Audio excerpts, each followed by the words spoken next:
Hey guys, it's HAZ and Hadi Unplugged. Welcome to another exciting episode where real people get to tell their story. That's right. And today we are joined with none else than Barakat Salaam. Yo. Assalamu alaikum wa rahmatullahi wa barakatuh. So Barakat, I just want to give a quick intro to the viewers, so they get a little background on who you are. Barakat Salaam is a hip-hop artist and rapper. But Barakat Salaam is way more than just a rapper. Barakat Salaam has worked for the United States federal government, managing multi-million-dollar civil engineering contracts because he's a structural engineer by trade. He's a managing member, president of his company. He's an entrepreneur, Architectural Technology Solutions, LLC. Shout out to my wife. Yes, and this provides a lot of design and engineering services. He also runs his own nonprofit organization called the Barakatullah Foundation that offers Islamic scholarship funds for an Islamic community summer camp. He's also been a local council member of the Muslims of America Virginia chapter. He's a strength and conditioning coach for a local Muslim youth football program. And he's the co-founder of fashion design company called VOVV. VOVV. Sorry about that. Sorry, VOVV. What's that you got on is VOVV. And I have started studying Barakat maybe about a week ago. Okay. And I got to know, because I really didn't know all the things that you did. You know, I just knew you were a rapper. Right. But once Haz had sent me all this stuff, I said, wow. Yeah. This is a very accomplished individual. We gotta get him on the show. Gotta get this. Listen, Right. I'm honored. I'm actually honored to be here. Thank you, Barakat. I think this is number fourth episode. Yeah, man. Yeah. Playing cleanup right now, so I'm excited to be here. To talk about what we want to talk about, and give the story and everything. So Barakat, I want to just get into it. Just can you tell us a little bit about your story, just growing up, where you were born, everything? All right, so I'm a big baby from the mid '80s, right? So y'all know what the mid '80s, '85. You know what I mean? That's the best year I can say, right? I'm gonna say it. It's the best year. We're '83 baby. Oh, he's '84. I'm 84. I'm '83. 83, 84, 85. Right. Hey, the odd numbers are the better numbers. That's right. So, but the middle number is the better number. Here they go. Born in. So Hassan, you got none. Sorry, shout out to all the 84 babies, man. Alhamdulillah. My wife is 84 baby, so I got to give y'all props. Michael Jackson Thriller, baby. All right, say no more. But anyway, I'm gonna tell y'all a story real quick of how I got my name actually. Yeah, let's see. So my father, he was a talib of Sheikh Mubarak Ali Shah Jalani, and he wanted to get a name for me, and the Sheikh, had sent the name over, and the name was Muhammad Barakatullah. Okay. And so my Umi was like, nobody's going to be able to pronounce that name. That's a long name. And so my Abu was like, that's his name. We're putting it right on the birth certificate. Because back in the day, I'm going to keep it honest with you. Back in the day, people were using incog names. Like, for instance, if you were Muslim your whole life or whatever, born in the 80s, your name probably was John Smith. But your Muslim name was, Yahya or something like that. Two names. Right. You see what I'm saying? So, so my name on my birth certificate is Muhammad Barakatullah Ibn Abdus Sami Abdus Salam. Wow. And so every time. That's crazy. You'd make my grandfather proud. Yo, you have no idea. Every time I, would apply for a job, people would be like, oh, he's a foreigner. Nah, all black. Yeah. Born and raised, Philadelphia, you know what I mean? So, we lived in Philadelphia, moved to Delaware. Then we stopped and moved to Virginia, after my Umi and my Abu, they got a divorce. Where in Virginia? So, I don't even want to say this name, to be honest. Lynchburg, Virginia. Listen, Lynchburg, Virginia. What a name. What a name. Yes. So we settled there, alhamdulillah, been there ever since. I think that was back in like 96, 97. I've been there. We own property out there. We move with our Muslim community out there to try to get away from the cities, get away from the, the hard test of city life. Sure. Drugs, prostitution, all that type of stuff. So, our sheikh told us, move to the countryside so you can better practice your Islam and everything like that. A little more at peace. That was one of the practices back in the 80s and the 70s. Yeah. A lot of people made hijra to rural areas to practice Islam. Yep. So like in Detroit and Atlanta, they definitely spread themselves out, especially amongst the African American community. Right. Have you ever been to Medina Bay in Senegal? I have not been to Medina Bay. So I want to go. I was just talking to a friend of mine who's in Mali, and I said, "What? Are you in Mali or Medina Bay?" He was like, "Nah, I'm in Mali." Medina Bay. He was like, "That's a Tijani place." I was like, "All right." Well, I mean, that was the same concept. He had left the main city and founded this area, Medina Bay, by Nias, and it started with something very small, but grew to a whole big city now. And I've been there maybe 4 or 5 times now. I gotta tell you, it's really like a protected place. SubhanAllah. Because they don't have anything that anybody else wants. You know what I'm saying? Gotcha. So they left them alone. Gotcha. When you leave people alone, they're able to. It's in Senegal, correct? Medina Bay is in Senegal. Okay. It's about 3.5 hours from Dakar. Okay. So once you're left alone, you're left to your own devices, whatever. They really were able to build a very beautiful community, a beautiful culture, a beautiful everything. It's a really, really special place in my opinion. Okay. So anyway, what do you like to be called? Barakat? So, my companions, again, it was birth name Muhammad Barakatullah, but my Abu was like, make sure you're calling by that name. My Umi started calling me MB, but that was only for like the bathroom because of course you shouldn't say Allah subhanahu wa ta'ala or Rasulullah sallallahu alaihi name in the bathroom. Dirty place, yeah. So they was call me MB and it just stuck. Okay. So everybody calls me MB. That are my companions. On the stage is Barakat. Okay. Like Barakat Salaam, and the job place is MB. Because my colleagues can't say Muhammad Barakatullah. You know what I mean? So let's talk about the stage, man. Like, what made you get it, being a Muslim now in the 80s? As we know, music is haram. Right. We've been told that. I'm sure you heard that. Yeah. So what made you go down a path where people are saying like you shouldn't do this? I'm gonna tell you. I'll take you back to like 2000, 2001, where I actually started rapping, and I was rapping about the streets and stuff like that. I was a teenager and stuff like that.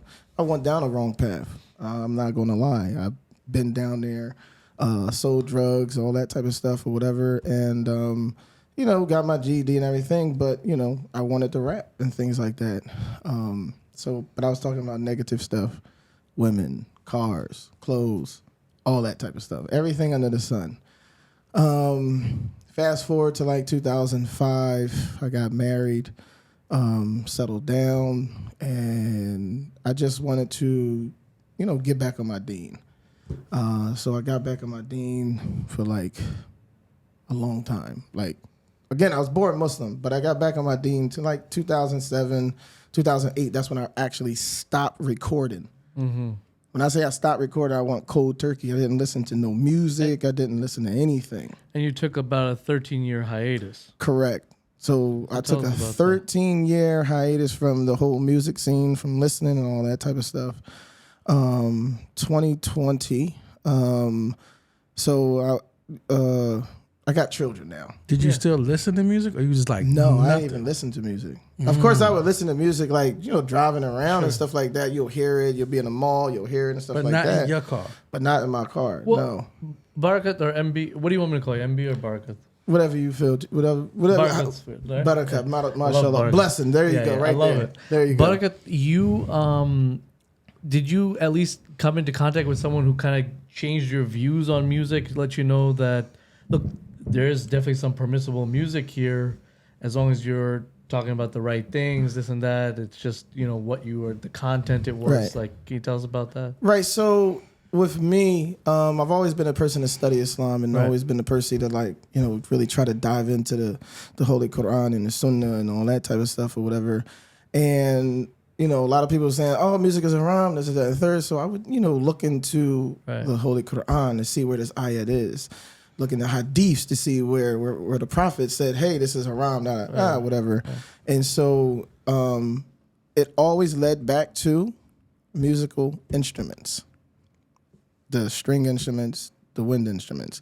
It always led back to the instruments, not the actual talking over a type of musical instrument, but it led back to the instruments. And you can go into the Prophet Lut, that story and stuff like that, the women and all that type of stuff with the blowing winds and all that. So, but as far as how I came to the realization of going back into what I'm doing now is the musical instruments that are being portrayed in these machines are not real musical instruments.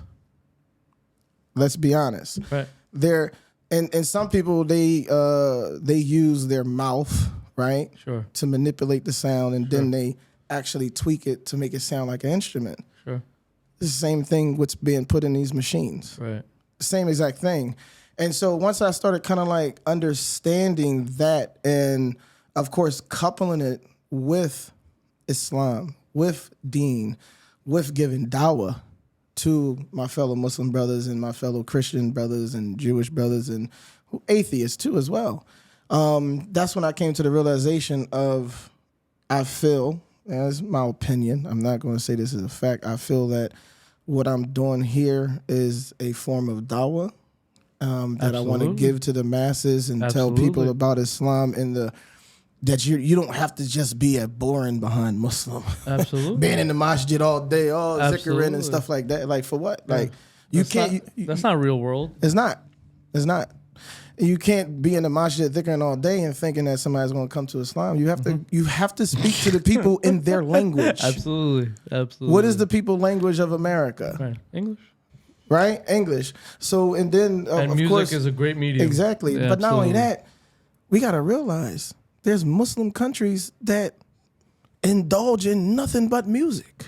Yeah. So, I want to just say one thing. I've talked to many ulama, and there's so many ulama. Fiqh is so vast. Correct. And there's so many opinions out there. They will say it's actually perfectly permissible. Mm-hmm. Instruments, whatever you want to call it, it's perfectly permissible. It's really more about the content. Correct. So if you're rapping about hoes and you're rapping about what's it called? Give me like this, like drugs, prostitution, all these like things, killing people, innocent people. Yeah, they'll say that's haram. Yeah. But if you're rapping about positive things, right, well, that's actually like rewarded, right, in a sense. But people, and to be honest with you, people, if you listen to some of my content or whatever, you'll realize, because some people don't even realize this. I said I don't curse, and they be like, "Hold up, let me go back and listen to it." Yeah, they're like, "Dang, you're spitting hard bars, but he's not cursing. You're not even cursing." I listen. He's not cursing. No cursing. No the NIGG. Nothing. No nothing. Nothing. And you know the crazy thing is that, and it's the real thing.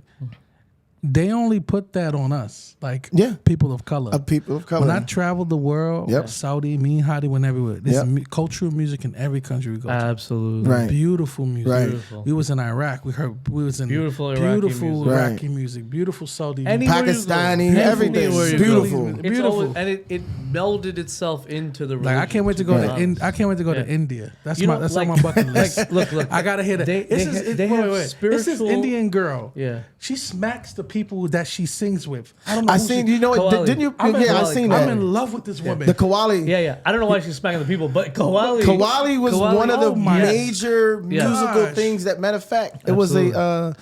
So you know the girl I'm talking about? I do. I saw her on YouTube. The Qawwali came from what was his name? Was he Naqshbandi? Chisti. Maybe. Muinuddin Chisti. He started Qawwali? Muinuddin Chisti. Yeah. I went to that tomb in Ajmer, Rajasthan. MashaAllah. That's where he's buried. Right. Yeah. I went there. So he is the one that actually started the Qawwali, right? And if I misspoke, it's one of the Muslim figures from India who actually He was in India and he was trying to call the people to Islam. Yes, through music. But again, he went to the people in their language. Sure. And he started singing about Allah subhanahu wa ta'ala, the And the goodness Rasul, of this, and the goodness of Islam. Yeah. And he brought so many people to the deen off of Qawwali. If you've ever been to a live Qawwali and you got to experience some of that in London. In London, it was Remember when at amazing. the It was wedding? amazing, right. It brings tears to people's eyes. It brings so much because again they listen to the words and they say it's so beautiful because it's all positive stuff. Yep. They're talking about God. They're talking about spirituality. They're talking about the Sahaba. They're talking about the Rasul Sallallahu. They're talking about all these great things. Yeah. You know, even certain pious predecessors, certain saints and things. They're talking about all these wonderful things. Yep. They're talking about How the you gonna- walis, everything. How are you going to tell me that's haram? Exactly. And, Yeah, And the thing is, you're bringing me to the realization Yeah. of Allah subhanahu wa ta'ala. exactly. And that's why, you know, Especially in this world. that's Right. why In this time. Right. like right. Hadi just said, is the content. Because Right. if your content is bringing people to Allah, this is ibadah. This is if you Right. whatever you do, podcasting, music, Right. photography. If it's bringing people to the truth, Right. and then that, you know, and that's amazing. You know what annoys me? I'll tell you this. People who say, oh, music is haram, right? And then you'll see some of their content, and then they'll use music in the background of their content. You can't get away from it, bro.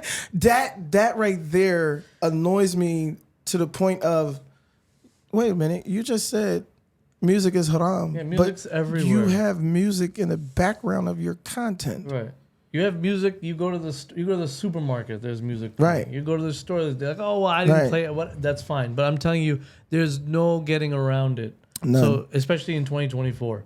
Right. So, come on, just let's put the positive spin on this, Right. and it should be okay. because Allah Right. give us a balance. There's Yeah. tons and tons and Oh, tons yeah. of positive music out there. 100%. Right. But we always talk about the stuff that's negative. Right. You know, so now I want to get into one of your records. You know, one of your positive Which records. one? You Which mind? one? Which one? Yeah, We got hypocrites. We got hijabs and let's thobes. pull up. I saw one- Hypocrites. You like I hypocrites? did. I liked it. Let's. But hold on, before you pull that up, Haji, I just posted a reel on my Instagram, and Am I going a guy- on? Am I going on YouTube? Where am You I can going? go on to SoundCloud. You go on to iTunes? SoundCloud. Go on to iTunes? SoundCloud. SoundCloud. Yeah. So I posted a record Hypocrites, you know, the video and all that, and somebody said, "Oh, music is haram," right? So I looked this guy up. I go and look him up, and he's on SoundCloud. I look him up, and he has nothing but music on his page. And so you know what I said to him, right? I said, "So how are you going to tell me something is haram when you have haram that you say in your content and everything that you're doing?" I said, and again, this is the song Hypocrites. Very hypocritical. That's exactly what I said. I said, this is very hypocritical of you. Very Then hypocritical. you know what he says? He says, "Well, my music is better than yours." Oh, okay. There it is. So you're just jealous. Yeah. That's called hate. You're just That's just hating. haterade. You're just That's jealous. hate. Yeah. You're the one that commented, That's all "I it found out about Yeah. what you were doing. Yeah, you wanted to do that. yeah, Okay. yeah. I beat you to it. Stop playing with me. So let's get into this record. Let's get into it. And Play a then little sample. Play a little sample of this joint, Let's get into it. and let's see how this goes, and we go from there. Yeah. Live by the sword, die by the sword. Martyrs never die because the law's their reward. Okay. Plug has strings attached, we cut cords. Ship sell on all the boards. You never get the forward handshake. It ain't matching your hug. No love, lot of rats. Snakes in the ranks and no bugs. Bad enough that they wanna call us terrorists. You speak with your tongue and have a whole lot of arrogance. Schizophrenic, two-faced, with your therapist like Dylan, we would roof him. Drop him off the parapet. Oh, you got your hair and think you live. No trust, just lies. No thanks, goodbye. Love or enemy. Discover your identity. Love or enemy. Discover your identity. Munafik, beware out of hell. Oh, you said Munafik? Yeah. Oh, yeah. I mean, for those of you who don't know, Munafik means hypocrite. Right. So you- Oh, before you mention me, have your attention. Listen, you will lose your head. Live by the gun, die by the gun. Martyrs never die 'cause the law is the only one. A movement stand tell you all the young 3 signs of a good trick don't make me embarrass ya. We will literally assassinate your character. Home for the slaves, America, America. Keep marching on, they barking like terriers. Fleabag, associated to malaria. They want a slice of the pie with no squares in the area. Watch your perimeter, get you from close radius. Be careful of the ones with the unknown alias. Love or enemy. Oh, that was hard. That's hard. Yeah, I like that. Love it. That was good. Love that was or good. enemy. You know, I gotta ask. You got something for the sisters? 'Cause you know the sisters are the number one consumers. You got something for the sisters? We go. I got a lot. I actually got a lot for. Matter of fact, listen, you gonna play Hijabs and Yeah, I Thobes, want to play but this hold record. on, One of my but- favorite records. Well, that's one of your favorite records, but then me and you got a record out. Oh, wait. Before we get into that, Before we get into that one, go ahead. Oh, I gotta see this. Yeah. I'm trying to find your. Which one? Which one you playing? I want to see yours, Hassan. So I got it's 2 verses of Hijabs and Thobes. It's the original, and then I got the one with Sister Keelana. Which one you is want me the to play? remix? I'm trying to think which one. Which one y'all want to hear? Yeah. I want to hear what Play the remix. remix? Play the remix. Okay, play the bismillah, remix. let's go. Play the remix. Shout out to Sister Keelana. Yeah. Shout out to Hijab and Thad. Shout out to Hijabi Pop. Shout out to all the Muslimas who got their own clothing line. Shout out to all of the brothers who got their own clothing line. The rings facing the Kaabas, from the youngins to the Babas. Mikasa Sukasa. We brothers, mobster. Let's go. Recognize the modesty when you see them wearing. See them wearing.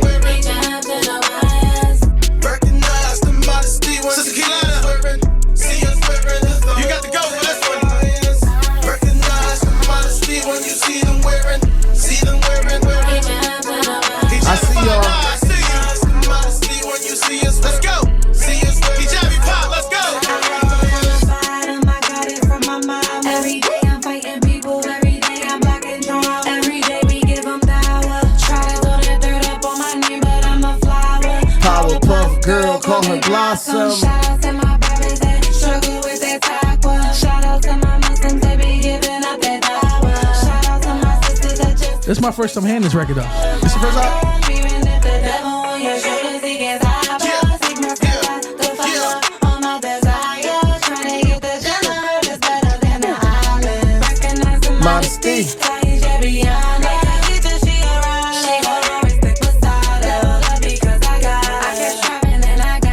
That's right.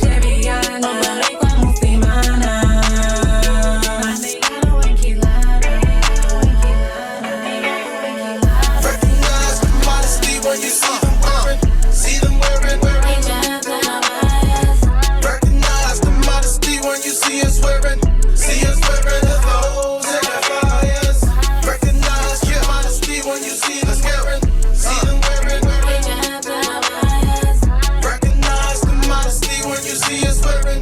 See us wearing the clothes and the fires. Come to the Eid, the Imam and the Abba. The rings facing the Kaaba. The youngin' to Baba.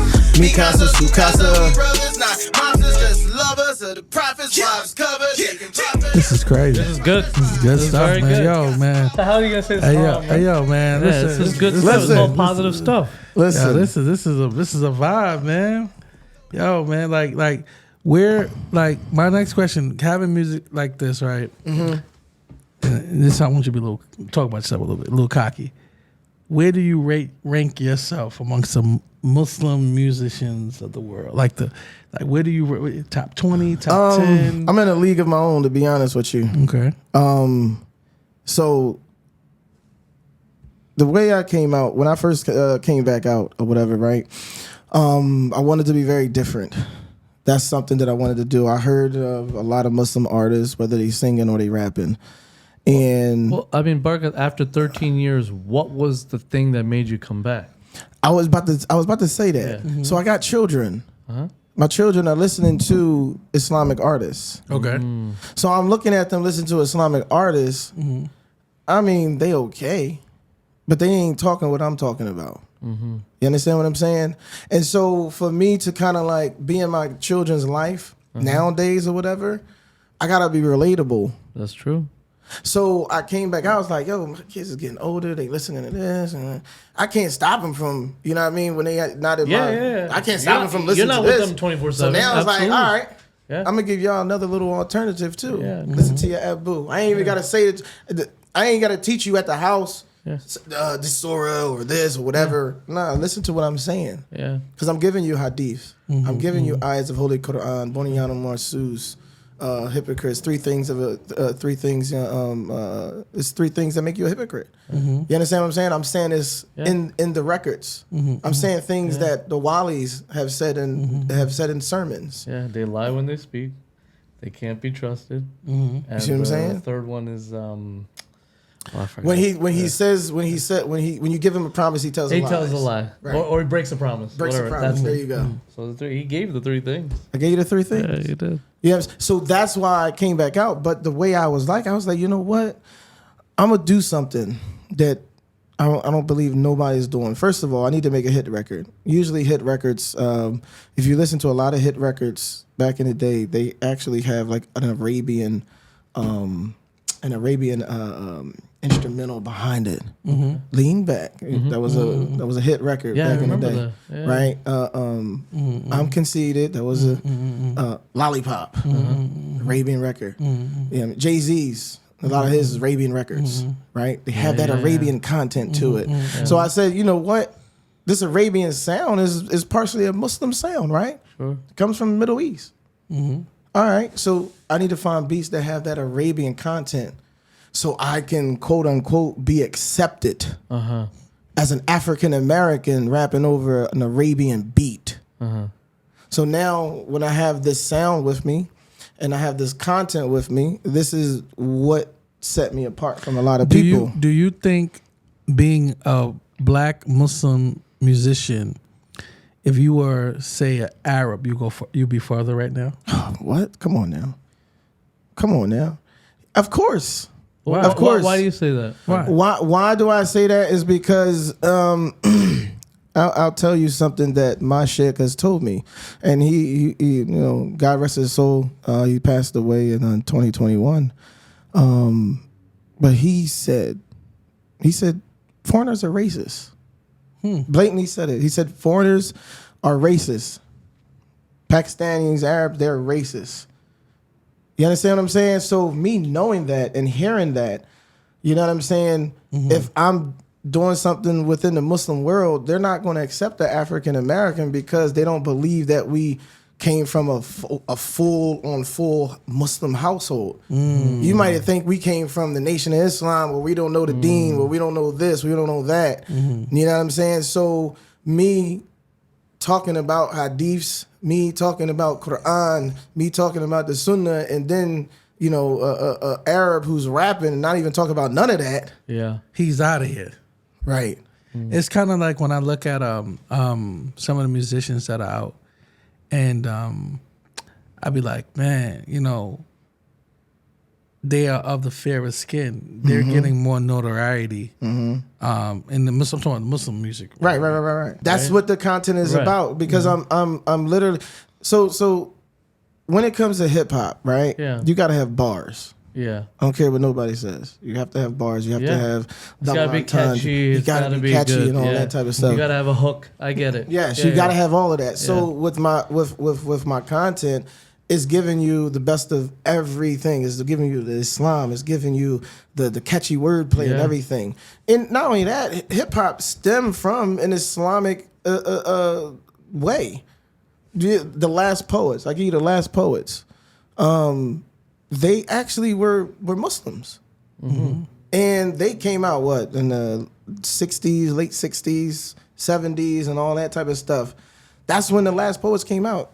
Hip hop came out late 70s. Yeah, early 80s, late 70s. But it stemmed from those last poets. And also hip hop was for the civil. It was a civil movement. Exactly. Yeah. That talked about the struggle of the disenfranchised. Right. And that Islam, those Muslims during that time, gravitated towards that. Right. So that's why that struggle, that pain that you hear.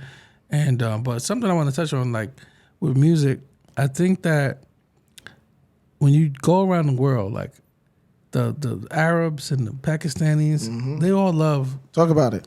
I never met a racist. You're gonna laugh at me. I never met a racist Muslim.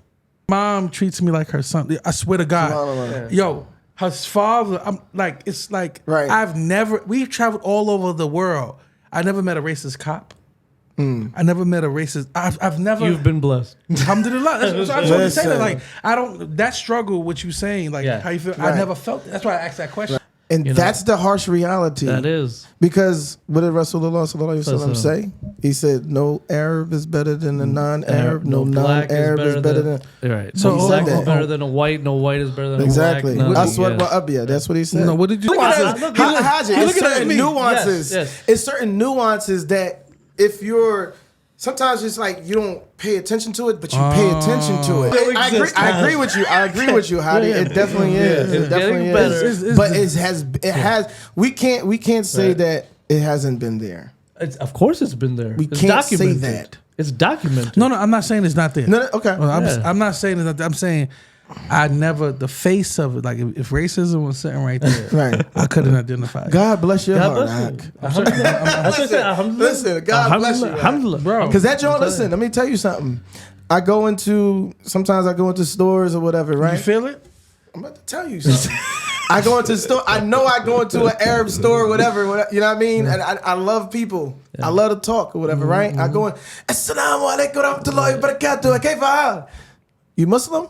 Of course I am. Why would I say salam? What are you kidding me? Yeah. I just said Assalamu alaikum wa rahmatullahi wa barakatuh. The best form of greeting. And then you ask me, am I a Muslim? Of course.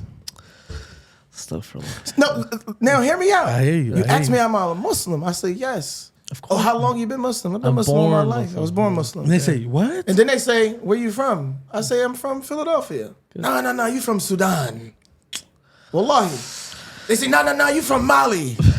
I'm dead ass serious. Yeah, because you got to realize they were told. I would take that even as a compliment. No, I do take it as a compliment. I take that part as a compliment. But when you say to me, you got to see where it's coming from. Are you a Muslim? And I'm giving you the proper mahadij and everything. Let me tell you why they think that. Because I have an Arab wife. Yeah. So I got the inside scoop, right? We're gonna talk about polygyny too. Yeah. We'll get there. We're going there. We're segueing. My wife, who is of Palestinian descent, told me in these countries they look at African Americans as degenerates. They think we don't practice real Islam. They think we are good to our women. They think we're lazy. This came out of her mouth. A lot of Arabs, when they came to America, were harassed and beaten and taken advantage by African American people. Her father was one of those people. Like during the 70s and the 80s, was a big influx of immigrants coming and driving taxis, and the blacks didn't like that at the time, right? Because they had the minimum. They was taking their jobs, basically. They're taking their jobs, right? And the blacks, what they should do was beat them up, flatten their ties. It was really volatile during the 80s. So a lot of them have a nasty taste in their mouth. So now you're telling me that what does that have to do with Barakat? I'm not justifying. I know you're not justifying, so I'm asking this question. Then there's another piece. They come here and they sell us the stuff that they know they wouldn't give to their worst enemies: the alcohol, the liquor, the pork. And they see us. Hold on. They see the one say "Assalamu alaikum." He coming, and we rolling up a blunt on the corner. We robbing. We stealing. Yeah. You know what I'm saying? So this is their impression. They like, wow, look at this. Look at these animals. Yeah. Right. So when they see brothers like you and me. Like when I went to go meet my in-laws, when I had to sit down with my wife for the first time, and we walked up in that door, they already did their research on me, Shaq. They knew who my father was. They knew who my mother was. Wow. They was not playing. Right. And when I checked off, they still sat there and was like, oh, alhamdulillah. So Imam Saeed, Sheikh Hassan, okay. And the father knew it was no but he wasn't a racist like Hadi said. Thank you. You know why? Because he said, as long as you are la ilaha illallah, Muhammad Rasulullah, Bismillah. He said, when I married my wife, I had $10. We just came here.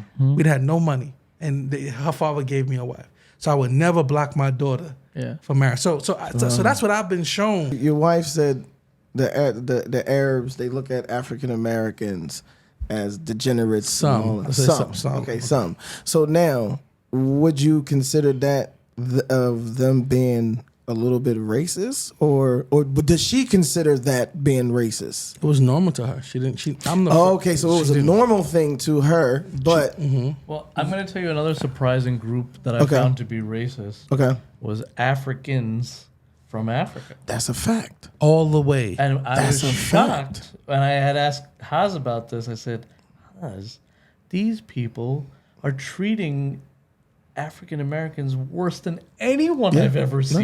Listen, That's crazy, I think. it'd be Muslims. Yeah, they were. You see what They I'm saying? were. Like that's what I'm saying. Like I was like, it's- what is happening right now? Can I break off into a quick story? I'll tell you Let's a quick go. story. Go ahead. So we are in Dakar, Senegal. Okay, we picked this 5-star restaurant to go to. It's a bunch of us going. Okay, and it's COVID time, so everyone has to have a mask or something, whatever. But it was stupid because once you got in, you just took off your mask. You get what I'm saying? So now we all get there, and there's a security guard at the door because this is a fancy schmancy place, and it's like a Right. really nice place in Dakar, Senegal. And he's a big black African brother, very big, intimidating, whatever, right? And he's the security. He's got a temperature gun and everything because it's COVID time, whatever it is. And we're going in, and look, the kids, you know, these are not black kids. They're like brown kids, light skinned kid, white Right, kid, whatever right. kid, whatever you want to call them, right? They're not black kids. They just ran right in there. He didn't say a thing. No mask, no nothing. Okay. Now the adults come. Some of us have masks. Some of us don't. He just did a quick little temperature check. Everyone passes through. And then Haz's brother, Ajib, who's dark skinned, you know, black skinned, whatever, right? He holds him up. He says, "Where's your mask?" And he goes, "We don't have one." You know, like whatever. I was like, "Come on, man! You just let I come back." 'Cause I'm like, "Wait, what's going on?" How come Ajib didn't get in? Wow. He made this guy, and then my wife came back to. I said, "Wait a minute, we got a problem." He's Right, like, right. And I don't speak Wolof, you know, like I don't know, you know, whatever. So I'm trying to talk to him in English, whatever language I can, you know, whatever. And Ajib speaks Wolof. I was just like, "Bro, this guy's giving me a hard time. He won't let me in Right. to this establishment unless I have a mask." So I was like, "All right, can we just get like a bandana or something, cover whatever, right?" So at that time, my youngest, she was young, right? So she had, you know, like a diaper bag or something like that, whatever. So we're going through the bag just trying to find anything. So he points to like basically like a chuck or like a diaper. Granted, it's a clean diaper or whatever it is. Right. He made him put on basically like a diaper just till he got in. Hold on, look, and then I just quickly threw it out. Like, what the you know, like I was like, I literally was like, what the fuck? Like I really was like, wow. I was like, what the fuck is this? I was like, why are you making him wear? I was like, come on, man. As soon as he walks past you, there's no mask, there's no nothing. You don't need to be a hard ass on him. Right. Like, right, what are you right, doing? right. I don't know if you really understand what I'm saying. You know, this and that. The guy didn't speak English. I don't know what he did, but Ajib's like, just give me that shit. I'll just put it on for him. You know, like we had to like tie it. Right. Africa.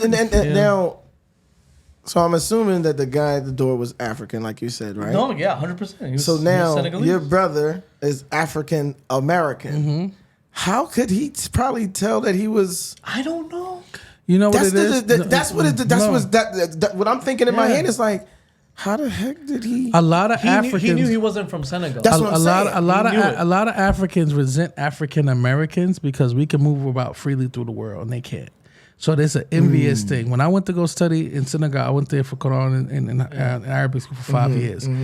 We had to fight a lot because they would, Physically, like fight because the young another- kids there. Jealousy. It's like going wow. to Jealousy it's is a like- real it's mother. like you know when you go to jail. Hazard.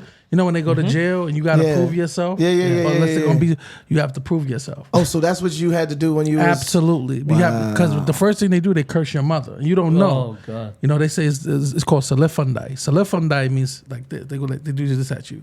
And when I went to everybody was just doing this and I'm like, You're yo, like, what is this? It's like a hello. and it was like, yo, he cursed your mother. And anybody who knows me, my mom passed away. You know what I'm saying? Right. So it was like go time. When I said, curse my mother? Yeah. Boop, boop, boop, boop. You got to do that one time, and then you have to speak crazy. You got to go crazy in your language, Right. And they respect. They be like, "Oh, kidafadaf, like, he's crazy." Right, but right, if right, you right. let them play with you, they're gonna play with you keep going. forever. And something about African men, they have this sense of jealousy towards African Americans. You know what I'm saying? Because, you know, that's why a lot of African men, when they come here, you know what I'm saying, to America, Right. they have this sense of superiority. When they work and they feel like they made it, and they tell their kids and their daughters, don't be like them over there, and don't marry them. You hear that a lot, right? Yeah. So, you know, that's what it is. You know, so they like you said, it's racism in that. So that was just one story, Barakat. One instant. I have a ton. Yeah, it's ton. Okay? And I know a lot of African Muslims, not African. I know African American Muslims too, but I'm just saying I know a lot of African Muslims, and all the time, without fail, they will say derogatory things towards African American. They'll call them weak. They'll call them lazy. Oh, lazy is the big one. They'll call them, you know, like nothing good. Like nothing good. Like Do they say the they use thing? the what? You know what they use? No. Okay. Not that bad. Okay. Not that bad. No. Because that's real fighting words. No, not that bad. But I'm just saying it's never anything positive. Right. You know, and it's not like once or twice. I've heard it several times. Yeah, because they want to. It has to be a superior class, right? They know they can't compete with white people, or the Arab, or the Indian. So they're not even playing that. They're not going to mess with the Spanish, you know. So they got to say, okay, we came to this country and I sacrifice and I'm taking, they got a whole story, a monologue about how better they are than the African Americans that are here. And some of our black women fall short to this stuff. Some of our black women, they be thinking that black Africans are better. I've heard a black woman say, oh, how can an African man come here and open up a store and drive a cab and 20 in the room and then send all his kids and the brother been here all his life. And the moment I told her sister, I said, well, yeah, but we have different struggles, that barricades that they put in front of us. She was like, that's an excuse. You see what I'm saying? So they have that chip on their shoulder when they come here, because a lot of them can't come here. So when the ones that do, they have a big chip. But now with the migrants now, it's like little. Yeah, a lot of them are from Africa. Yeah, well, a lot of them. A lot of them. Yeah, majority in Manhattan, and even in like Queens, I've been seeing, like, I was at the barbershop in Queens. Yeah. And Hassan knows my barber. His name's Hassan too. So Haz and I mean, they just walk in asking people for money and this. Like in the beginning, he was okay with it. You know, like, okay, you know, we'll help him out. You know, right. But then it started becoming like 10 a day. Now he just started having to like throw them out because it's just getting to be too much. Wow. What are you talking about? You're working hard. You just come into a barbershop asking for money. What are you talking about? You know what I'm saying? Right. You're begging. You came here to beg? Like, come on. Yeah, they have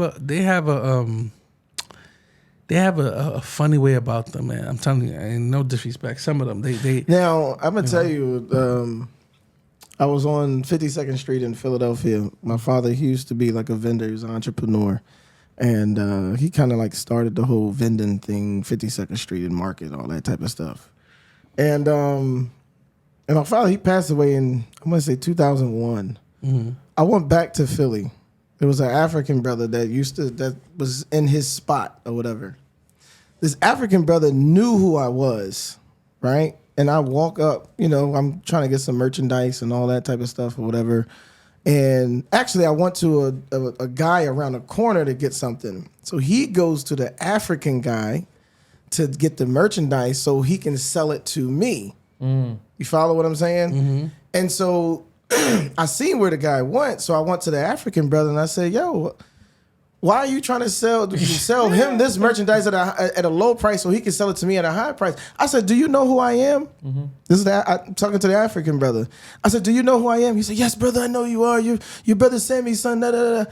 I said, "So why are you playing games and trying to sell him this? And you know my lineage, my father who used to work here."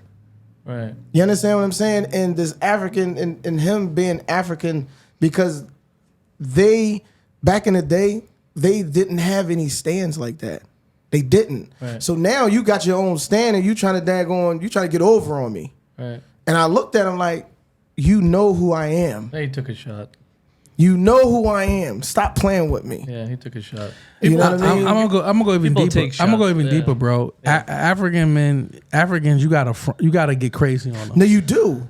You gotta That's get a fact. You do. like you gotta get. If you try to come nice, they're gonna think they're gonna try to swindle you. They're gonna try to use Islam to oh my brother, come on, brother.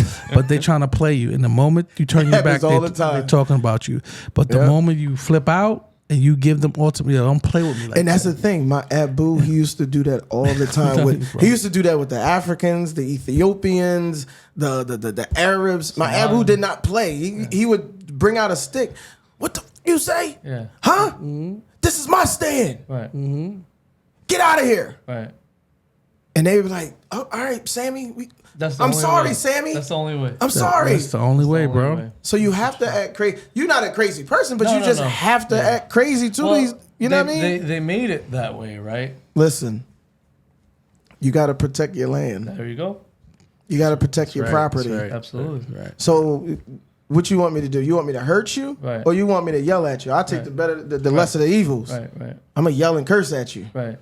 That As should a- work. Yeah. You see what I'm saying? So Yeah. it's like, I mean, but the racism in the Islamic world is definitely prevalent. We definitely got to we got to do better. We have to do better. We have to do We have better. And I Inshallah.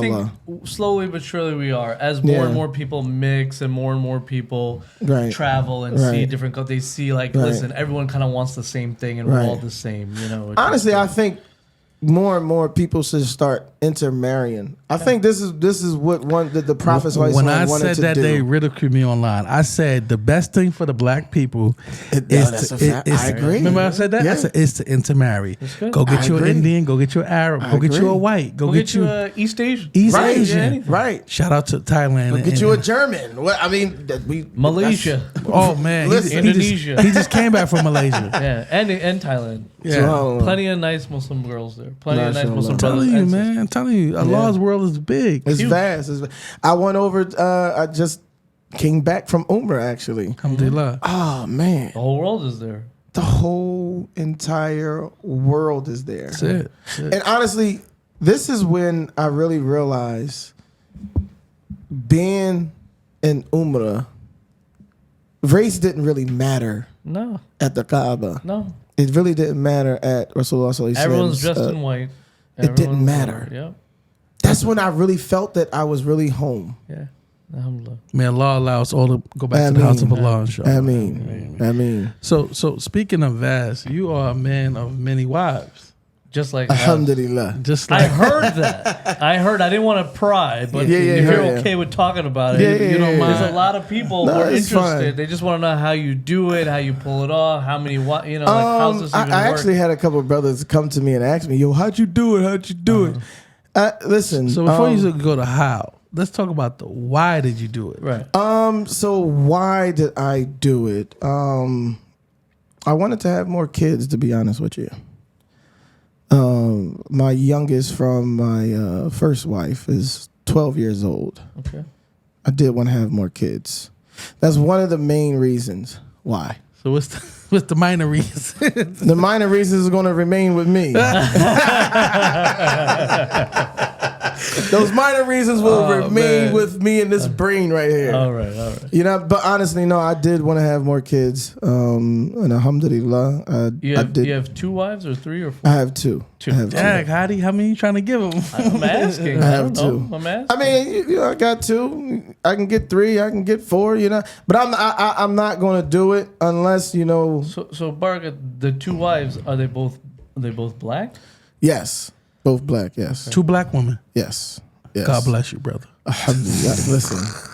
So number 3 should be outside of the black race. Number 3 got to be something. Number 3, I think Anything number else? 3. I think I'm gonna keep black. Number 4, I might do the. Oh, he's going to 4, bro. I might do the. We'll see. We'll see what Allah has in store for me, inshallah. Okay, so let me ask you this too. So now that you're doing this, you see it's not all what it's cracked up to be. I'm sure you Of deal with a course. lot of stress from this Of and course. everything. Now, financially, how does this work? So financially, I would say that the brother myself, you definitely have to have finances. Yeah, because there's a lot of people who don't know. Yeah. Yeah, they because wanna I was just on the live today, and they Right? said brothers are living. Man. People are living. Brothers are being broke, living off of their wives. How do you do that? Is that even allowed? Listen, those people are practicing Islam. That's what I can say. For me, I work. My 9 to 5 is working for the federal government as a structural civil engineer, and so alhamdulillah, that pays my bills and plus my wife's bills and plus some, right? But I'm saying, look, in Islam, the man is required to provide for the woman. Correct. So how are you broke and you're having 3-4 wives? The women are allowing it. Yep. I understand, but I'm saying, like, as an Islamic male, do you feel? I know you don't do this. Right. Would you feel right? You're basically living off of 3-4 women. Of course they do. But They don't care. this is the thing. The men. So I'm not like saying you said, I'm not saying I they get feel you. okay with it because they're doing it. They don't care. But I'm saying I'm asking your opinion, Bart. Okay. Yeah. My opinion about what they're doing is definitely a wrong thing that these brothers need to stop doing. Yeah, let's be real. It's unplugged. Honestly, you need to and brothers stop. He's not against polygyny. I'm not Everyone. against it He's at just all. what he's saying is We have to be just to our women. Yeah. We have to be just to our children. We have to be just to our community. Okay. And this is the bottom line. Because you don't want to be raised up on the day of Yawm Qiyam with what is the ayat or the hadith says you'll be raised up crooked. Mm-hmm. You So you got 4 wives, and you mean to tell me you're using one of your wives' house to house the other 3 wives? So now it's 4 wives in this wife's house, and it's a manipulation that brothers is doing, which it needs to stop. And honestly, our brothers, are using the deen to their advantage because some sisters are coming into the deen reverts, right? They're vulnerable. Kids, right? Women who are, just don't know the deen or just been away from the deen for so long. They want a Muslim husband. And so the brother, your Muslim husband, they giving him what we say, the jokes, right? And so they're manipulating that whole situation of this is what it is, sister, you got to do this, sister, trying to give him the hadith and this and everything like that. And this is not our way, Right. at all whatsoever. Right. This is absolute astaghfirullah. On the record. I think the record. I think Yes. I really feel like Yes. man. Yes. Barakat is an exception, but I think in our community we have a lot of financial insecurities, right? And I think the problem is we have the right idea, but we have the wrong method. A lot of men don't have their money to where it can sustain multiple households and multiple families, and this is the number one reason why it fails, because they can't sustain it. They have good ideas, good brother, good sister, but when that money is needed to keep things moving forward. Now, we understand you have pockets of time when things are tight. We're not talking about that. No. Right. We're talking about I'm saying you ain't got no money. continuously. Right. You were broke 20 years ago. No, you're broke and today. that's the thing. Right? But those guys always got a wife. I don't get it. No, but this is the that's thing. what I'm asking. I don't get it. Sisters was saying people be lined up for brothers that be broke. Yeah, but why? I know why. Why? Tell me why. Tell them why. Those brothers got the best D.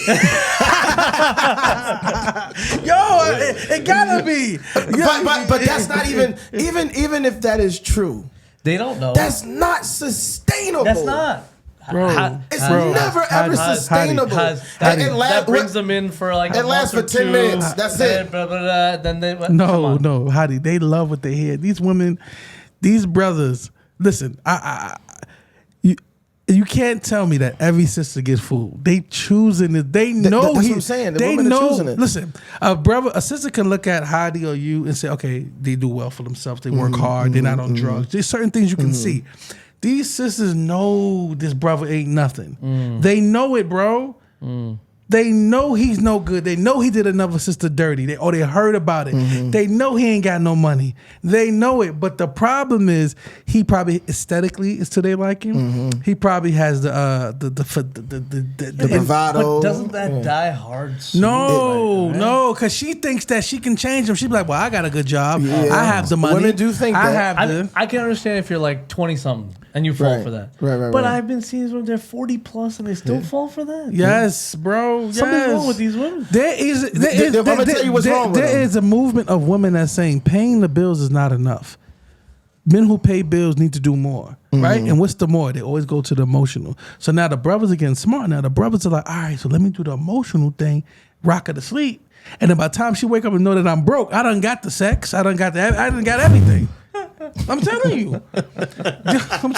Listen. There's a jokes.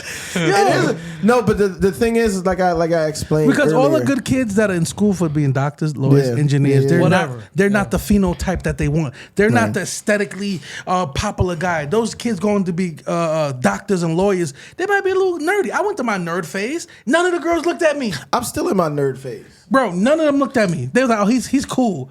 It wasn't until Look, I'm gonna tell you something. I think when you hit a certain age, I think women actually find that very attractive. To be honest, when you hit a certain age, certain age, not at 20, but once you're in your 30s. Yeah, and that's the thing. Like 20, I was like, I'm a hood nigga. You know what I'm saying? Like I'm in the streets where I'm doing this, or I'm rapping. Right. But I get what you're saying. That makes sense. It makes a lot of sense. The nerd is not appreciated till he's in his 30s. It's not. We're 40. All right, we're 40. All right. I'm 40. I'm 39, yo. Okay, whatever. You're 40. You're 40, Barakat. Okay, everybody's 40. That's it. Right, You're 40. right. Okay, Husband's 40. I'm 40. I'm 40. Husband's I'm 40. You're 40. It's a 40-40 All right, club. we're a 40 Yeah, club. Okay? there we go. Even at 40, I have young women who still try to take a chance. They try to take a pass anytime they can. What you do? You know what I do. Nah, I don't know. We don't. Look. He actually. This is my filter. Look. We started the social media. Hadi's clean. I'm clean, thank God. Yeah. And I love my wife very much. I love you out there. Anyway, Sis, I love you too, sis. Okay. We just joking. Yeah. But look, and I told her this too. When we first started in social media, started with some simple Instagram, TikTok, whatever.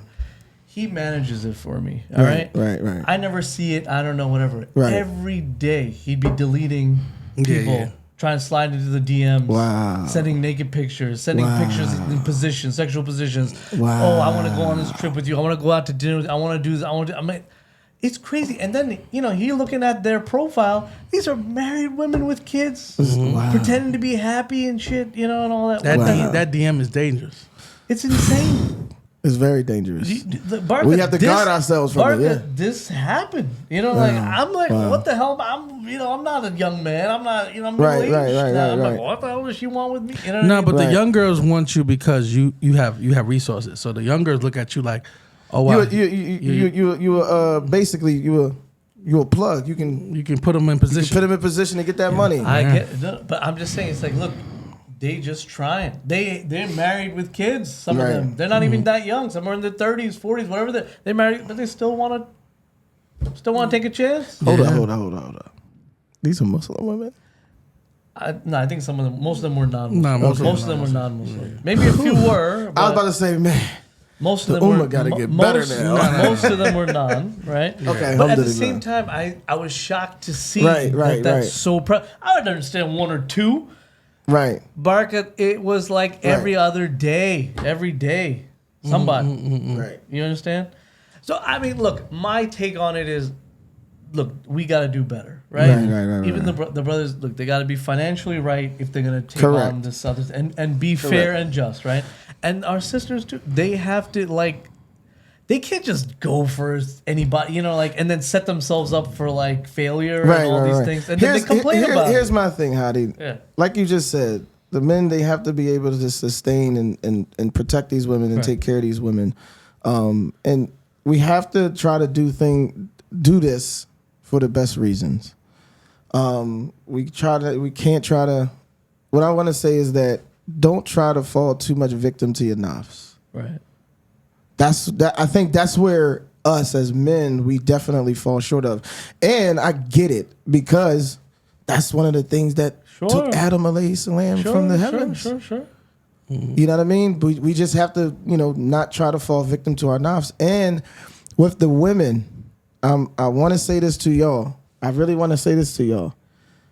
Even if your husband is teaching you the deen, it's still upon yourself to learn your religion. Absolutely. You can't just depend on your husband teaching you salat, teaching you Holy Quran and all that type of stuff. You have to actually still seek it. Yeah. Whether you're a revert or whether you've been Muslim all your life. Knowledge is for everyone, It's for everyone. And you have to keep go learning. and seek it. And don't. And here's the thing.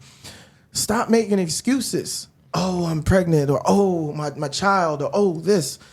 Because us men, we can't make no excuses when it comes to taking care of our children, our wives, the car, the house, food. We can't take no. Well, no one's gonna tolerate your excuse anyway. Exactly. So it doesn't matter. Not too long. You might have a good little window, but after that accountability is a hell of a drug for the ladies sometimes. I told Haz this too. I said a sad reality that every man should wake up to is that he's only as good as he is useful. Once you hit a certain age, right, you no longer can do what you used to do or whatever. Thank God, alhamdulillah, in our society, in our families, we raise our children that listen, you respect the elders. Let's say you don't have that. You don't have anything. Now you're retired. You're all washed up, whatever it is, right? You can't even, let's say you also have all this arthritis, you have a little disability now, you're whatever. Let's see how long these women respect you. Let's see how long you let. You know what I'm saying? Yeah, if you got a good woman who'll hang on to you thick and thin, that's wonderful. That's not the norm. That's why something my father Rahimullah used to say. He said, "Choose the woman that chooses you." Yeah, and you have to. Maybe the woman that chooses you, aesthetically, she might not be the dream girl that you had in your head. But that might be the best thing for you. And a lot of brothers mess up because they're looking for what they see on social media, what they think society wants them to have. So they pass up on good sisters that will be there. It's all an illusion. And they'll go for this illusion that they're never going to get it. They're never going to get it. So they're chasing this illusion. So that's why brothers that we all here, we marry brothers with good wives. It's a blessing, man. That's a blessing from Allah, man. Because I know me being an entrepreneur, like I was just telling you about this last 10 days. Nobody knows what I was going through. Right. But I was going through something, and I didn't complain. I didn't cry about it. I just went through it because it's husband a lot more I kill. But my wives was there to be like, sorry, baby, we're going to get out of this. Wallahi. Don't even worry about this. We need that. I know I do. Listen, husband and all with my kill, that is so powerful. It's so very powerful because once you submit to Allah, and this is what Islam, this is what Muslim, we submit to the will of Allah. But once you actually do that, for those who don't know what it means, it basically means that God is sufficient for us, and He's also the best of planners, the best of dispensing of your plans. Correct. And once you actually do that, and you just say, Ya Allah, I'm in your hands. Yeah, it's just a good feeling. It's like a weight that get off you. I'm in your hands, right? You know what I'm saying? And I tell that to my wives all the time. You'll do what's best. Arguments and stuff like that, and they feeling down and all that type of stuff. The children, this and the baby here and all that, and car situation, baby, husband on nitma wakil. Right. Do that. Calm yourself down. Right. Take it easy. He's the best disposer of your affairs, and He's sufficient. If you have anxiety, do that. Recite that 1350. Yeah, recite that. If you know, you know. If you don't, you know. So Barakat, I just want to go into, you're a structural engineer. You work for the government. You've been on all these great projects. Yeah. So, recently it was in the news how a ship had crashed into that bridge to Baltimore. Okay. And it just kind of came down, and the whole thing seemed kind of shady to me. Can you just shed a little light on that? Because it didn't make sense to me. So, as a structural civil engineer, is our infrastructure really that bad? I don't. Well, I have to say that our infrastructure is very bad. So, here's the thing with bridges. Bridges are supposed to be inspected every 2 years. Think about it. Think about how many bridges we got in the United States. Many, yeah. Millions. They're supposed to be inspected every 2 years. Now, the inspectors who are inspecting these bridges, they have to be qualified. Some of them are not that qualified. They may be qualified on paper, but they're there to get that check. Yeah. Some people don't have integrity Yeah. to actually be like, yo, this bridge is really bad. Right. We need to shut it down. But just like a little bump from this ship is gonna bring the whole So thing down. You saw how it went down. now, I will say this about that incident, and it definitely is a tragedy. I think a couple Yeah. of people lost their lives, Yeah. and inna Allahu wa inna ilayhi raji'un to all of them who have lost their lives in that bridge accident. The ship, from what I seen, and it's from what I seen. I wasn't there, but this from what I seen on video. The ship, I believe, engine cut off, came back on. Electric power came on, came back on. I believe that ship could have missed it. Now, when we think about a ship, think about the Titanic. The Titanic was heading straight for the iceberg. But what the captains did, they maneuvered to where it only scraped the side of it. So I'm looking at this situation of you had to have been a good enough captain to kind of like move and turn to where you're only nipping the abutment of that bridge. This ship literally directly hit the abutment, and then the bridge fell all the way down. Now, should have was the structure bad? I don't know, but when you're designing a bridge, right, you make sure that you put everything possible, every thought process into designing this bridge with the concrete, with the rebar, Right. you know what I'm saying? All types of environmental loads and everything like that. And not only environmental loads, but these dynamic loads of boats hitting the abutment, because we do plan for that. We actually do plan for certain structures and certain type of vehicles or vessels hitting the bridge. We plan for that. Right. We plan for it. You know what I'm saying? And whoever designed the bridge for this, whoever designed that abutment and stuff like that, it failed. Now, some people, conspiracy theorists say, it was a controlled situation. I can look at it and I can agree with that. Really? I can. I mean, we got to look at the economics on this. Yeah, I mean, that was the bridge, the sole bridge that brought everything into Baltimore. Right. So now you take that out, who gains? Follow the money. I would say follow the money. That's crazy. Follow the money. When you follow the money, then you'll start realizing, oh, that's why they did that. Or, and again, disclaimer, this is what conspiracy theorists say. You got to follow the money. And, that Baltimore area was a major hub port for all types of economical services, gain, everything, and sure. economical collapse. Sure. You know what I'm saying? And a lot of times what we do is we put certain things in movies, right, to show you what's about to happen, and we say that the movie is a fiction, but then, we see certain things that happen. It's like, whoa, that was in that movie though.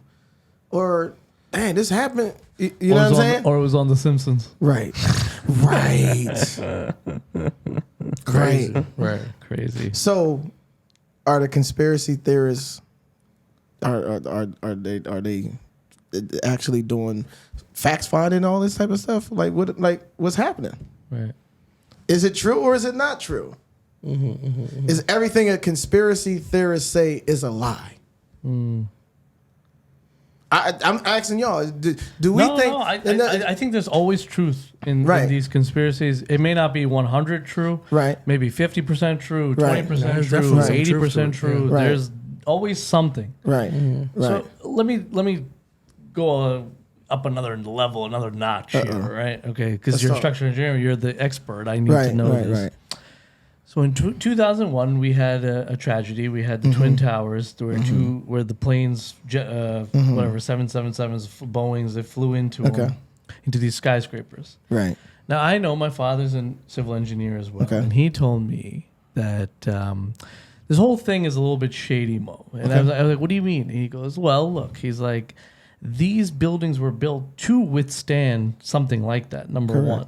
Okay. Correct. And number two, in a demolition, like, or let's say these buildings are going to collapse, the way they collapsed, it looked almost like a controlled demolition.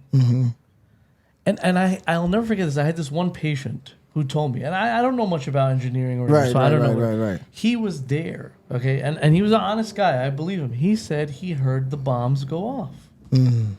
I believe him. I'm going to tell you something. I believe I think like they knew about it. They let them do that, and then they let it because then look, all these people gained after the Twin Towers collapsed. Right. Halliburton, all these like the military-industrial complex, all these George Bush at the time, he got to do whatever. He got to invade Afghanistan, Kuwait, make all his friends rich. He did all these things, that were like, all stem from Nile. He got he basically got us to all give up all our rights because everyone was scared. Everyone was scared.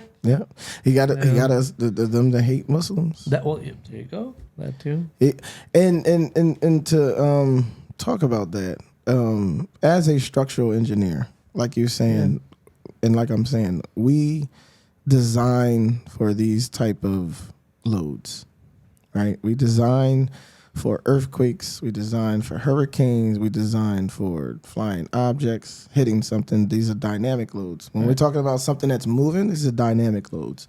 So a plane, now I'm going to give y'all, follow me on this. You have a tall structure.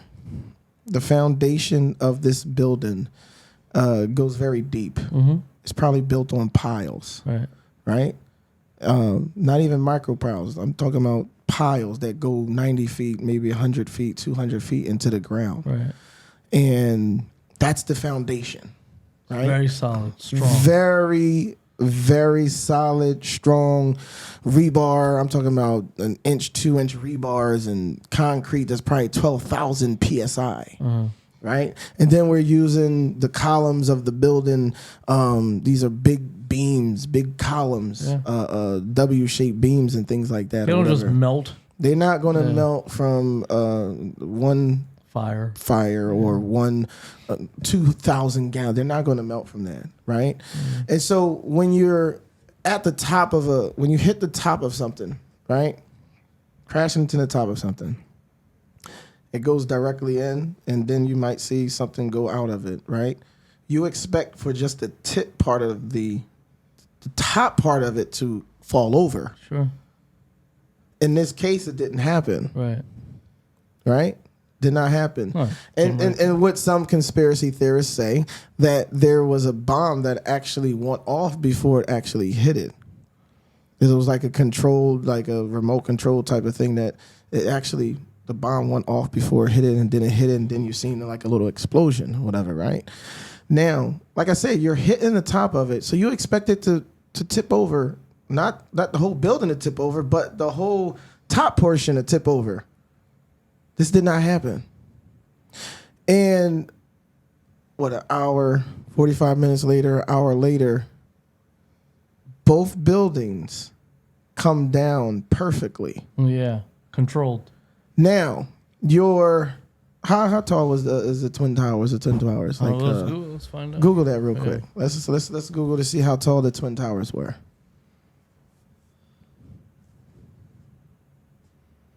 Now, and I'm going to prove something is that when you have gas, so the North Tower stood over a quarter mile tall at 1,368 feet, and the other one, the South Tower, stood over a quarter mile tall at 1,362 feet. All right, so now... And each of the towers had 110 floors. Okay, 110 floors. I think they hit at probably like the 80th floor or something like that. Between 80th and 90th. High up, yeah. High up. Now, what happens when you spill gas on your car? It evaporates really fast. Yeah. right? Yeah, pretty fast. It evaporates fast. So this is fuel that we're saying that it got so hot that it melted the beams. The beams of the building, the columns of the building are hidden behind a lot of other structures. So now, How did it get there, how did the fuel go all the way to the beams to melt the beams to there going for it to be weak and go all the way down to the ground floor? Right. How?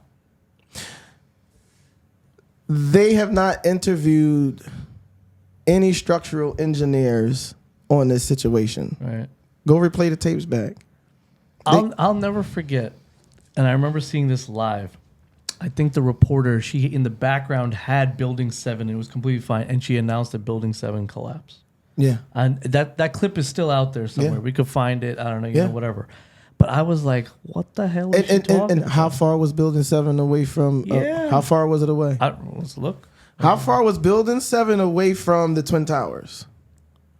And if you look at certain controlled demolitions, there's always a crimp in the middle, and when the building collapses. And so Because nothing hit Building 7. nothing hit Building 7. So now you see the crimp in the building of Building 7. It went down in a controlled demolition style. So when you look at these things, you got to be like, man, how that happened? All right, let me ask Chad. We got to follow the money. This is above my pay grade, brother. Yeah, but listen, man. I'm gonna tell y'all, and I didn't think about engineering until later on in my life. And alhamdulillah, like I said, I took a 13-year hiatus from the rap game and all that type of stuff. Was working and everything like that. And So I just did a quick search. So it was about 200 feet, 60 meters away from World Trade Center complex. right. So now, So decent distance, 200 what feet. hit Building 7? though? Nothing. Exactly. Yeah. What hit it? That's what hit it for it to come down like that. And I don't believe a lot of the public know that Building 7 went down. We only know about the Twin Towers. We know about the Pentagon, and we know about the plane that crashed into an open field in Pennsylvania, something like that, I believe. But again, you don't hear or you've never seen a not a documentary, but a report coming from the structural engineers.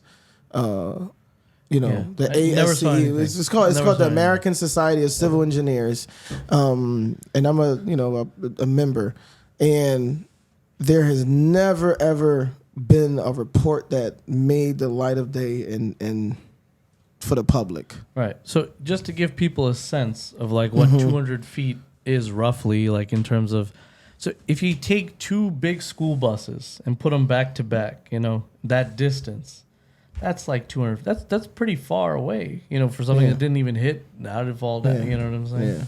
Yeah. I mean, like I always say, man, follow the money. Follow the money. A lot of people made the buildings were insured. Yeah, like a day before or something, right? They were insured. Yeah.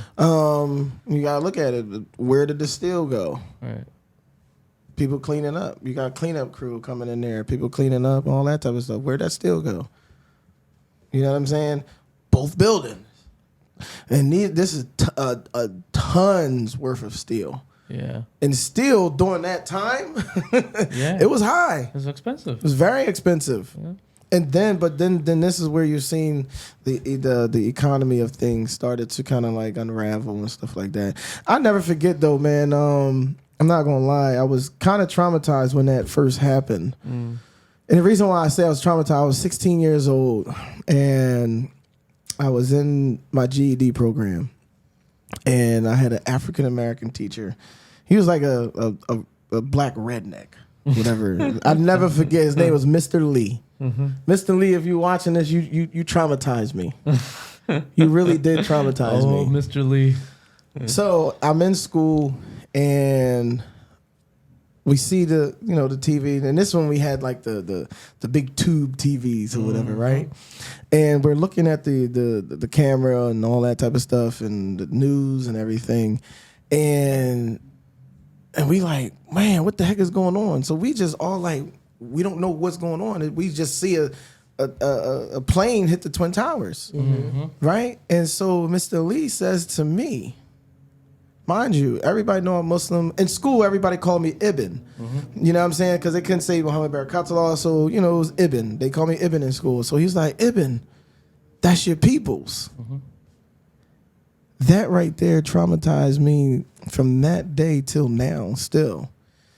And the reason why I say it traumatizes me is because when you hear an older person telling you this is your people doing something to your country, right? Right.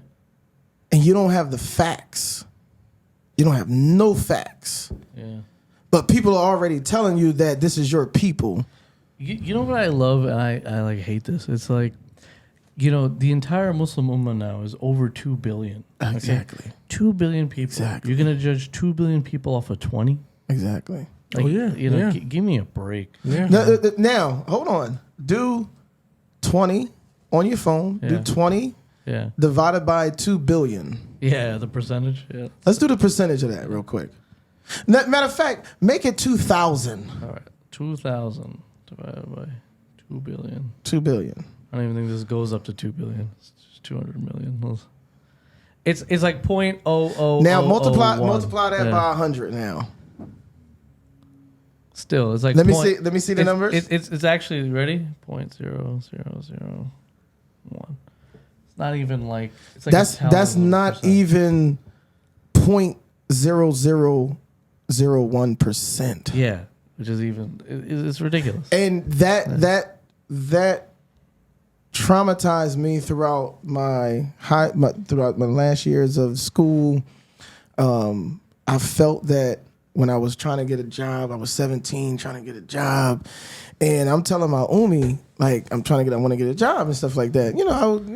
I was selling drugs on the side, but at the same time I was like I want to get a job or whatever, right? And I'm telling my Umi like, Umi, I can't even get a job because of my name. I gotta put Muhammad Barakat Salaam on it, John. They won't give me a job.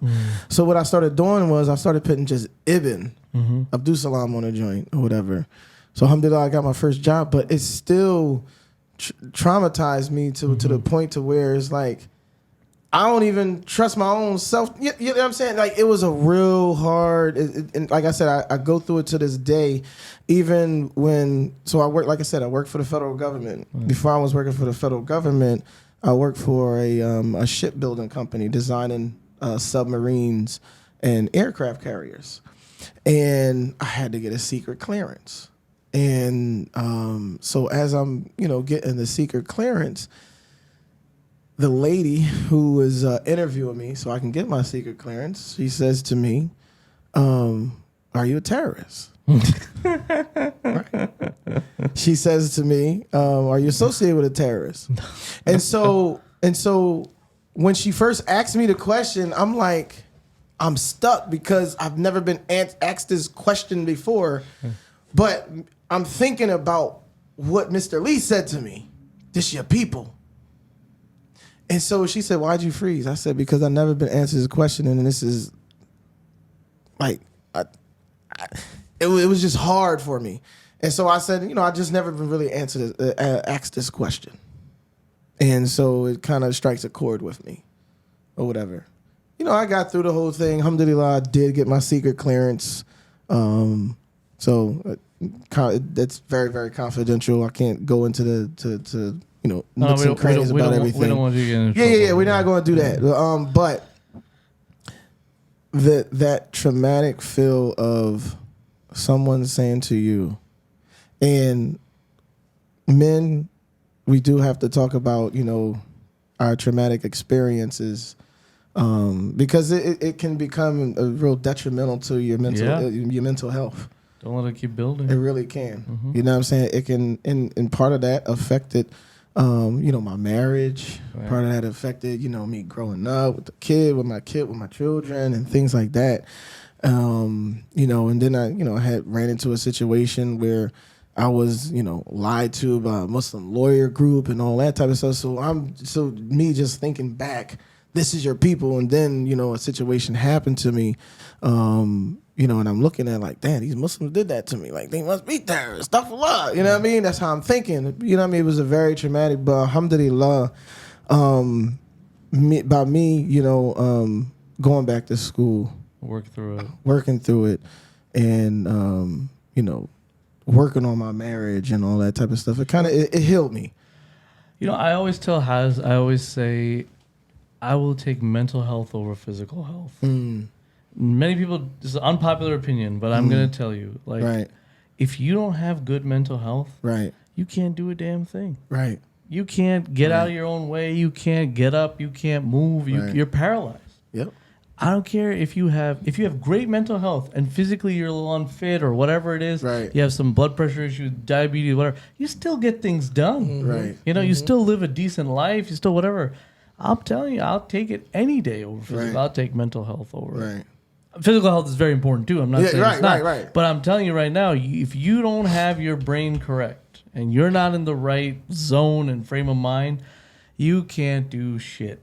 Period. And I tell brothers and young people that I kind of like mentor is to make sure that they're taking care of their mental health. Sometimes, and I'm going to be frank and I'm going to be honest, like things that we were told as African-American Muslims growing up in communities, some things were lies to us. Right. And then we go through our years of thinking that something was the truth or something was the correct thing, and it really wasn't. So give me an example of something like you were told growing up that, as you got older, you realize it's just a lie or it's not really true. So when I was young, we used to hear the elders always say, give your brother 70 excuses. Right. And, as I got older and started, reading the hadiths, reading Holy Quran and trying to just implement hadiths, trying to implement Holy Quran and stuff like that. The older brothers just always give your brother 70 excuses.